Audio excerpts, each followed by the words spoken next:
అందరికి నమస్తే. మన ముఖ్యమంత్రి రేవంత్ రెడ్డి గారు మాట్లాడేది రోజు రోజుకు కామెడీ కిందకి పోతుంది. సీరియస్ పీపుల్ కూడా నవ్వుకునేటట్టు మాట్లాడుతున్నాడు. ఎప్పుడు నవ్వలేని వాళ్ళు, అసలు నవ్వు అంటే నాకు తెలియదు, నేను ఎప్పుడు ఇట్లే ఉంటా అనే వాళ్ళు కూడా రేవంత్ రెడ్డి స్పీచ్ ఉంటే పక్కా నవ్వుతారు. మంచి స్పీచ్, ఏమంటారు, థెరపీ అనమాట. ఇది ఒక థెరపీ. డాక్టర్ కూడా రేపు సజెస్ట్ చేస్తారేమో. ఆయన ఢిల్లీకి వెళ్ళి వచ్చిన తర్వాత మొత్తం ఫామ్లోకి వచ్చేసాడు అనమాట. వచ్చేసి మొత్తం ఫార్మాట్లు మనం మొత్తం తప్పు మాట్లాడేస్తున్నాడు. ఆయన ఏం మాట్లాడుతున్నాడో అసలు ఆలోచించి మాట్లాడుతుందా. కొంతమంది అయితే నాకు ఫోన్ చేసిన వాళ్ళు అంటున్నారు, అలా ఎవరు రాసిస్తారు అన్న స్క్రిప్ట్ రేవంత్ రెడ్డి కానీ. ఏమో ఎవరు రాసిస్తారో తెలియదు, కానీ ఎవరో కమెడియన్తో రాపిస్తున్నట్టు అన్న స్క్రిప్ట్లు అన్నారు. ఎవరితో రాపిస్తున్నాడో తెలియదు, కానీ అవి మాత్రం మొత్తం అట్లే ఉన్నాయి. ముందు సబ్స్క్రైబ్ చేయండి, షేర్ కూడా చేయండి. ఫస్ట్ ఒక ఆనుమత్యం, ఒక గులిక, ఒక వీడియో వినండి, తర్వాత మాట్లాడదాం. తెలంగాణ సమాజం పట్ల సంపూర్ణమైన అవగాహన నుండి మేధావులు అని చెప్పగలిగిన వాళ్ళు నా దృష్టిలో ఇద్దరే. ఒకటి జయపాల్ రెడ్డి గారు, రెండు కేశవరావు గారు. నాకు పరిచయం ఉన్న దాంట్లో తెలంగాణలో ఇద్దరే మేధావులు ఉన్నారు. ఒకటి జయపాల్ రెడ్డి, ఇంకొకటి కేశవరావు. కేశవరావు అంటే కేశవ్. ఏందా మీటింగ్ అంటే, కొంతమంది టీచర్లను ప్రభుత్వం సెలెక్ట్ చేసి జర్మనీ తర్వాత ఫిన్లాండ్ అక్కడ పంపినంట, ఎడ్యుకేషన్ మీద స్టడీ చేసి రండి అని. వాళ్ళకి సంబంధించిన మీటింగ్ అది. ఆ మీటింగ్లో పోయి మాట్లాడింది. ఇద్దరే మేధావులు, జైపాల్ రెడ్డి, కేశవరావు. ఇంకా మిగతా మేధావులంతా తెలంగాణలో అవుతుంది అనమాట. కోదండరామ్ సార్ లాంటి వాళ్ళు, అందశ్రీ లాంటి వాళ్ళు. ఇక అంటే ఆయన ఉద్దేశం ఏంటంటే, కేసీఆర్ను తక్కువ చేసి చూపించే ప్రయత్నంలో భాగంగా ముఖ్యమంత్రి దృష్టిలో మేధావులు అంటే వాళ్ళిద్దరే. అంటే అసలు పివి నరసింహారావు ఏం కావాలి, దేశానికే వన్నె తెచ్చినోడు, మన తెలంగాణ పెద్ద మనిషి. ఇంకా మిగతాలో అసలు లెక్కనే లేదనమాట. నేను చెప్పిన ఒక రెండు పేర్లు చెప్పిన, కోదండరామో లేకపోతే ఇంకో కొన్ని చెప్పినా, కానీ ఇంకా మిగతా వాళ్ళు ఎవరు మేధావులు కానే కాదు. మేధావుల లిస్టులో రేవంత్ రెడ్డి దగ్గర మేధావుల లిస్ట్ ఉంటుంది కదా, ఆ లిస్టులో వీళ్ళు ఎవరు లేరు. వీళ్ళ లిస్టులో కేసీఆర్ ఉన్నా కనబడదు, కానీ వీళ్ళిద్దరు ఉన్నారు. అయితే వీళ్ళిద్దరిలో సరే జైపాల్ రెడ్డి చనిపోయిండు, ఆయన గురించి మనం మాట్లాడడం వద్దు. కానీ కేశవరావు ప్రెస్ మీట్ పెడితే, ఆ ప్రెస్ మీట్ ఒక హాఫ్ అన్ అవర్ అయిందనుకో. ఆ హాఫ్ అన్ అవర్లో ఆయన ఏం మాట్లాడిండో మేము జర్నలిస్టులుగా అర్థం చేసుకోనికే మేమందరం ఒక దగ్గర కూర్చొని మళ్ళీ ఒక హాఫ్ అన్ అవర్ మాట్లాడుకుంటాం. మళ్ళీ ఒక అరగంట సేపు మాట్లాడుకొని ఆయన మాట్లాడిన దానికి వెళ్ళి కొన్ని పాయింట్లు, ఇట్లా మాట్లాడిండా, ఇదా, ఎవరికి అర్థం కాదు. జర్నలిస్టులకి, ఎదురుగా ఉన్న జర్నలిస్టులకి అర్థం కాదు. కేశవరావు మాట్లాడితే ఇంకా టీవీలో విన్నోళ్ళకు వాళ్ళకి వీళ్ళకైతే అసలే అర్థం కాదు. ఆయన మేధావి, సింపుల్. కేశవరావును పోవడం కారణం ఏంటంటే కేసీఆర్ను తక్కువ చేసి చూపించాలి. కానీ తెలంగాణ ప్రజలకు తెలుసు కదా, తెలంగాణలో ఏముంది, తెలంగాణలో ఎవరికి ఏం తెలుసు, తెలంగాణ వ్యవహారం ఏంది, కథ ఏంది. కానీ ఈయన ఇప్పుడు ఉద్దేశం ఏంటంటే, వీళ్ళిద్దరిని తెలంగాణ మేధావులని, ఇద్దరే మేధావులు, ఇంకా నాకు తెలిసి ఇంకెవరు ఒకరు ఉంటారేమో అక్కడక్కడ, నాకు తెలియదేమో వాళ్ళని అన్నాడు. కానీ ఒకటి అర్థమైంది ఏంటంటే, ఈయనకు అంతకు మించి ఎక్కువ తెలియదని అర్థమైంది. ఆయన తెలియని తనాన్ని, ఆయన ముఖ్యమంత్రి కాబట్టి, నేను అజ్ఞానం అనను, ముఖ్యమంత్రి కాబట్టి దాన్ని బయట పెట్టుకుంటున్నాను. అది మంచి పద్ధతి కాదు కదా. ఒక ముఖ్యమంత్రి ఆయన ఎవరికి సర్టిఫికేట్ ఇవ్వాలని అవసరం లేదు. ఎవరు మేధావులు ఏందనేది సమాజం గుర్తిస్తుంది. సమాజం గురించి ఆలోచిస్తే మేధావులు. రేవంత్ రెడ్డి కూడా మేధావి కాదని ఆయన చెప్పుకున్నాడు. మేధావి కాదని ప్రూఫ్ అనమాట ఇది. ఆయన ఇద్దరు పేర్లు చెప్పి వీళ్ళే మేధావులు అంటేనే ఈయన ఎంత మేధావి అనేది మనం అర్థం చేసుకోవాలి. ఇక ఆయన విద్యాశాఖ మంత్రి గురించి మాట్లాడండి, అది కూడా వినండి. ఏం తీసుకున్నాను నేను? విద్యాశాఖ తీసుకున్నా. రోజు తిట్లు తినాలి, కానీ ఆ తిట్లు పడకుండా ఉండాలంటే కాపాడాల్సింది మీరే. లేదు అంటే మీరు అందరు కలిసి తీర్మానం అనేది ఎవరికైనా ఇస్తాం, మీరు కోరుకున్న వాళ్ళకి ఇస్తా శాఖ. విద్యాశాఖ తీసుకొని రోజు తిట్లు తింటున్నా. ఈ తిట్లు నాకు పడకుండా ఉండాలి అంటే ఉపాధ్యాయులే కాపాడాలి, లేదా మీరు అందరూ ఎవరికైనా ఆ శాఖ ఇచ్చేయండి అంటే ఇచ్చేస్తా. అంత ఫ్లెక్సిబిలిటీ ఉందా?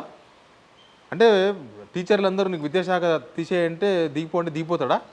రాష్ట్ర ప్రజలందరూ ముఖ్యమంత్రి దిగిపో అంటున్నారు. ఇప్పుడు కనుక ఓటింగ్ పెడితే 70-80% దిగిపోమంటారు. ఆ మిగతా 20% కూడా ఇక వాళ్ళు కాంగ్రెస్ కార్యకర్తలు, లేకపోతే కాంగ్రెస్ కార్యకర్తలు కూడా దిగిపోమని అంటున్నారు. రేవంత్ రెడ్డి కార్యకర్తలు ఎవరైనా ఉంటే, టీడీపీ కార్యకర్తలు ఎవరైనా ఉంటే బహుశా ఉండు అని అంటారేమో. దిగిపోతాడా ముఖ్యమంత్రిగా? అసలు విద్యాశాఖ తీసుకోమని ఎవరు చెప్పి ఈయనకు విద్యాశాఖ తీసుకొని ఎవరు చెప్పి? నేను విద్యాశాఖను ఏదో చేస్తా అని చెప్పి తీసుకున్నారు కదా, ఇప్పుడు టీచర్లు చెప్తే దిగిపోతారంట. అసలు తిట్టుకుంటున్న విద్యాశాఖ తీసుకుని రోజు తిల్లి తింటున్నా. నువ్వు మంచిగా ముఖ్యమంత్రి గారు బాగా పనిచేస్తలేరని ఆయనకు అర్థమైంది. విద్యాశాఖ తెలుసు కదా, మొత్తం ఫుడ్ పాయిజన్స్ కార్ఖానా మనం చూస్తూనే ఉన్నాం కదా. ఒక్క స్కూలు టాయిలెట్ కట్టలేదు, ఏం లేదు, అంతే ఉన్నది. రోజు తిట్టుకుంటున్నది టీచర్లే. మీకు కూడా భోజనం పెడతా, మీరు వచ్చి మీకు భోజనం పెడితేనే పిల్లలు కూడా మంచి భోజనం ఉంటుంది, భోజనం తినండి అంటే మాకు భోజనాలు వద్దు, పీఆర్సీ ఇవ్వండి, జీతాలు ఇవ్వండి, మంచిగా టైంకు జీతాలు ఇవ్వండి, మా భోజనం మేము తెచ్చుకుంటామని చెప్పారు. ఎక్కువ తిట్టుకుంటుంది టీచర్లే.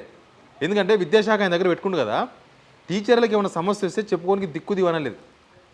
ఇప్పుడు ఒక విద్యాశాఖ మంత్రి ఉన్నారనుకో, పోతారు టీచర్ల సమస్యలో, విద్యార్థుల సమస్యలో పోతారు, వినతిపత్రం ఇస్తారు, బాధలు చెప్పుకుంటారు, ఓనాడు బాధ తీరకపోతే ఇంకోనాడు పోతారు, మళ్ళీ పోతారు. ఇక్కడ ముఖ్యమంత్రి దగ్గర పెట్టుకుంటే అసలు ముఖ్యమంత్రిని కలిసే అవకాశమే లేదు కదా. ముఖ్యమంత్రి నో అపాయింట్మెంట్.